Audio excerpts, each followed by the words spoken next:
স্বপ্ন যাবে বাড়ি আমার, এই থিমকে লক্ষ্য রেখে প্রত্যেকবার প্রত্যেক ঈদে নারীর টানে সবাই বাড়ি চলে যায়, প্রিয়জনের সাথে ঈদ করার জন্য সবাই বাড়ি ফিরে যায়।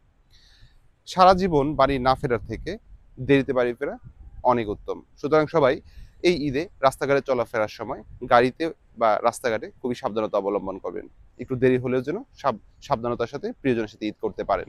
অনেক সময় অনেকেই প্রিয়জনের সাথে ঈদ করতে পারে না। অনেক সময় অনেকেই হাসপাতালে বসে কাটাতে হয়। হাসপাতালে বেডে শুয়ে ঈদ করতে হয়। কিন্তু আমরা দোয়া করি সবাই যেন সবার প্রিয়জনের সাথে ঈদ করতে পারে। অনেক সময় দূর প্রবাসে আছেন, অনেক দূরে আছেন, প্রিয়জনের সাথে ঈদ করতে পারছেন না। সুতরাং দুঃখ করার কিছু নেই। আর সামাজিক যোগাযোগ মাধ্যম হচ্ছে আমরা সবসময় সবার পাশেই থাকি এবং যত দূরেই থাকি না কেন, যত কিলোমিটার দূরেই থাকি না কেন, আমরা এই সামাজিক যোগাযোগ মাধ্যমটা আমাদেরকে আসলে কাছাকাছি করে তুলেছে। সবার ঈদ খুব সুন্দর কাটুক।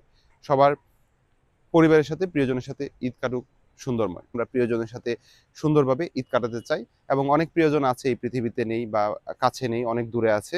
কিন্তু তবুও যে অন্যান্য যে প্রিয়জন আছে, আত্মীয়স্বজন আছে, তাদের সাথে আমরা সুন্দরভাবে ঈদ কাটাতে চাই এবং এই ঈদটা সবার সুন্দর কাটুক। সবার স্বপ্ন সুন্দরভাবে বাড়ি যাক, সবার স্বপ্ন সুন্দরভাবে ফিরে আসুক। সেই প্রত্যাশা এবং শুভকামনা। সবাইকে অগ্রিম ঈদ মোবারক। ধন্যবাদ সবাইকে।